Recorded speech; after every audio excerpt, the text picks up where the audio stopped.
Hi all, നമ്മൾ ഇന്ന് ചർച്ച ചെയ്യാൻ പോകുന്നത് ഭാരത് ഹെവി ഇലക്ട്രിക്കൽസ് ലിമിറ്റഡ് അവിടേക്കുള്ള പരീക്ഷയ്ക്കുള്ള കോൾ ഫോർ ചെയ്തിട്ടുണ്ട്. അപ്പോൾ ഇതിന് ആരൊക്കെ അപ്ലൈ ചെയ്യാം, ആർക്കൊക്കെയാണ് ഇത് ചെയ്യാൻ പറ്റുന്നുള്ള കാര്യം നമുക്ക് താഴേക്കൊന്ന് പറയാം. ആദ്യം നമ്മൾ പറയട്ടെ, detailed view recruitment of central research laboratory post of ഈ പറഞ്ഞു വന്ന ഡീറ്റെയിൽഡ് കാണാൻ പറ്റും. പ്രൊബേഷണറി എഞ്ചിനീയർ ആണ് നമ്മുടെ ഇലക്ട്രോണിക്സ് ആൻഡ് മെക്കാനിക്കൽ E2 ഗ്രേഡിലാണ് വരുന്നത്. അതിൻ്റെ ഡീറ്റെയിൽസ് ബാക്കി നമുക്കിവിടെ കാണാം.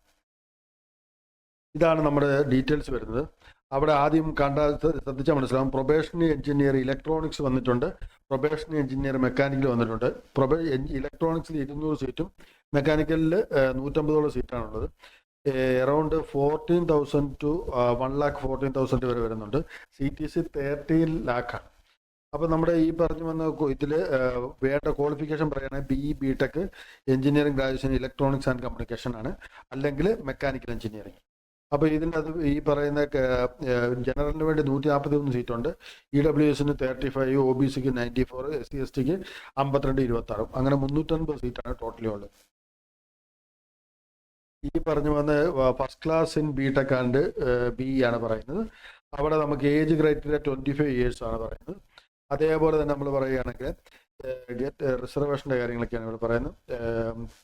പ്ലേസ് ടു പോസ്റ്റ് ഒക്കെ പറയുന്നുണ്ട്. അവർ എവിടെ ബാംഗ്ലൂരുണ്ട്, നമ്മുടെ ഗാസിയാബാദ് ഉണ്ട്, പൂനെ ഉണ്ട്, ഹൈദരാബാദ് ഉണ്ട്, ചെന്നൈ ഉണ്ട്, അങ്ങനെ ആന്ധ്രാപ്രദേശ്, അങ്ങനെയുള്ള സ്ഥലങ്ങളെല്ലാം ഉണ്ട്. അതിൻ്റെ കൂടെ തന്നെ ആപ്ലിക്കേഷൻ പോകുമ്പോൾ 1,180 ആണ്. അതേപോലെ നമ്മൾ വേറെ പറയാനാണെങ്കിൽ ഇതിനകത്ത് മെയിനായിട്ടുള്ള ഒരു കാര്യം ശ്രദ്ധിക്കേണ്ടത്, നമ്മൾ കമ്പ്യൂട്ടർ ബേസ്ഡ് ടെസ്റ്റ് ആണുള്ളത്. ഇതിൻ്റെ 120 മിനിറ്റ്സ് ആണ് ഇതിനകത്തുള്ളത്. 125 ക്വസ്റ്റ്യൻസും 1 മാർക്കാണ് ഇതിൻ്റെ അകത്ത്. 100 technical question, 25 general aptitude and reasoning ഉണ്ട്. 1 മാർക്കാണ് ഇതിൻ്റെ ക്വസ്റ്റ്യൻ്റെ ആൻസർ വരുന്നത്. 1/4 നെഗറ്റീവ് മാർക്കും ഉണ്ട്.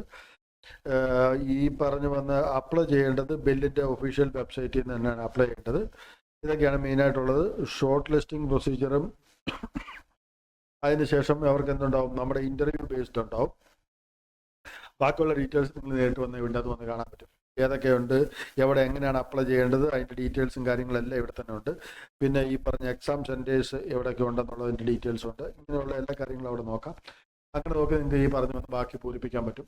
ഓക്കെ, ഒരു വലിയ നല്ല ഓപ്പർച്യൂണിറ്റി തന്നെയാണ് നമുക്കുണ്ട്. Take care.